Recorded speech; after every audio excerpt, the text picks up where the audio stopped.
আসসালামু আলাইকুম।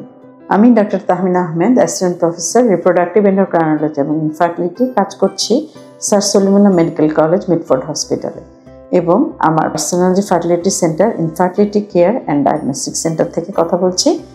আমাদের আজকের টপিকসটা হচ্ছে, আজকে আমি বন্ধ্যাত্ব বহির্বিভাগ, যেখানে আমাদের মেডিকেল কলেজে একটা বহির্বিভাগ চালু আছে, সেখানে যে গরিব রোগীগুলো আসে তাদের চিকিৎসার ক্ষেত্রে যেই ধরনের কাজগুলো করছি, প্রতিবন্ধকতা দেখছি, সেরকম একটা কেস সিনারিও নিয়ে কথা বলব। আজকে একজন পেশেন্ট আসলেন, তাদের বিয়ের বয়স 10 বছর, ফিমেল পার্টনারের বয়স হচ্ছে 30 বছর এবং মেল পার্টনারের বয়স 35 বছর। এবং তাদের আসলে যে বন্ধ্যাত্বের সমস্যা বা বাচ্চা কেন হচ্ছে না, তারা কিন্তু অনেক চিকিৎসা করছে, সরকারি চিকিৎসা করেছে, সরকারিভাবে বিভিন্ন প্রাইভেট সেক্টরে গিয়েছে, কিন্তু আসলে সত্যিকারভাবে তাদের যে বন্ধ্যাত্বের কারণ কি, কোনো পার্টনারকে আমি বিভিন্নভাবে জিজ্ঞেস করে এটা উদ্ধার করতে পারিনি। তখন আমার মনে প্রশ্ন আসলো যে আসলে আমরা যারা সেবাদানকারী, যারা চিকিৎসা দিচ্ছি, তাদের কোথায় কোনো সমস্যা হচ্ছে কিনা, বা রোগী কেন জানছে না, তার সমস্যার গুরুত্বটা বুঝতে পারছে না, যার জন্যে সে আসলে ওই গুরুত্বটা নিয়ে চিকিৎসাটা ধারাবাহিকভাবে চালিয়ে নিয়ে যাচ্ছেন।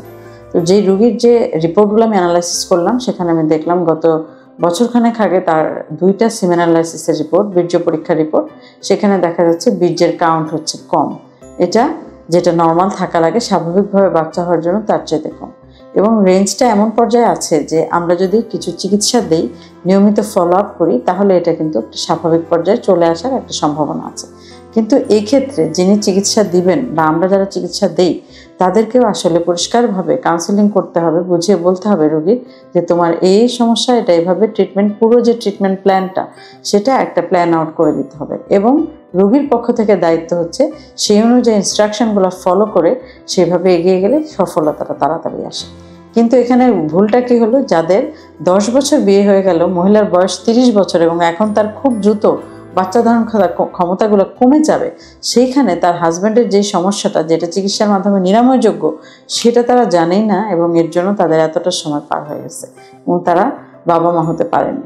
আমি দীর্ঘক্ষণ সময় নিয়ে আসলে তাদেরকে দুজনকে হিস্ট্রি নিলাম এবং তাদের সমস্যার গুরুত্বটা বুঝিয়ে বললাম এবং খুব দ্রুত তাদেরকে চিকিৎসাগুলো করার জন্য, যেমন এই চিকিৎসাটা যেটাকে আমরা আমাদের ফার্টিলিটির ভাষায় বলে অলিগোস্পার্মিয়া, তার স্পার্মের কাউন্ট কম, বীর্যের সংখ্যা কম, যেটা স্বাভাবিকভাবে বাচ্চা হতে যা দরকার 16 মিলিয়ন পার ml, এর চেয়ে কম। ওর ভদ্রলোকের 12 মিলিয়ন ছিল। তাহলে এটা আমরা অনেক সময় বিভিন্ন ইনফেকশন, বিভিন্ন কারণে স্পার্মের কাউন্ট এরকম কম থাকে। যখন 10 থেকে 16-র মধ্যে থাকে, তখন আসলে আমরা এই স্পার্ম কাউন্টের বাড়ানোর জন্য কিছু সাপোর্টিভ ট্রিটমেন্ট দেই এবং এরপর এই ট্রিটমেন্ট যখন আমরা করতে থাকি, তখন আমরা এরপরে 1 মাস পরে আমরা জিনিসটা আবার রিইভালুয়েট করি এবং বেশিরভাগ ক্ষেত্রে দেখা যায় যে অনেক সময় এটা নর্মালে চলে আসে। যদি নর্মালে চলে আসে, স্বাভাবিকভাবে মহিলা পার্টনারকে আমরা যখন ওষুধ দিব, তখন কনসিভটা চলে আসবে।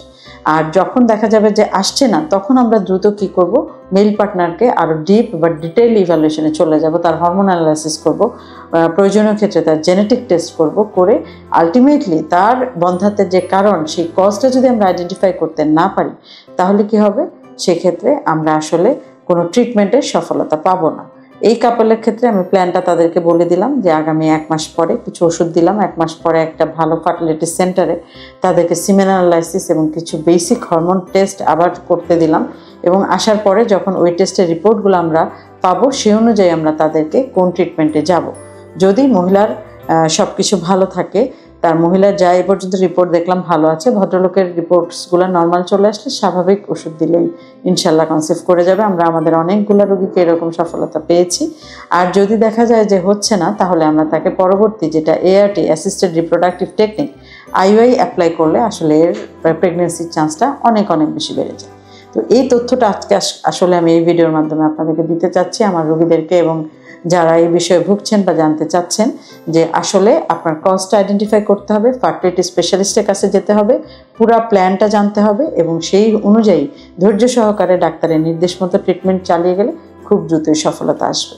আমার সব বন্ধ্যাত্ব রোগীদের জন্য শুভকামনা, শুভেচ্ছা, সবাই ভালো থাকবে।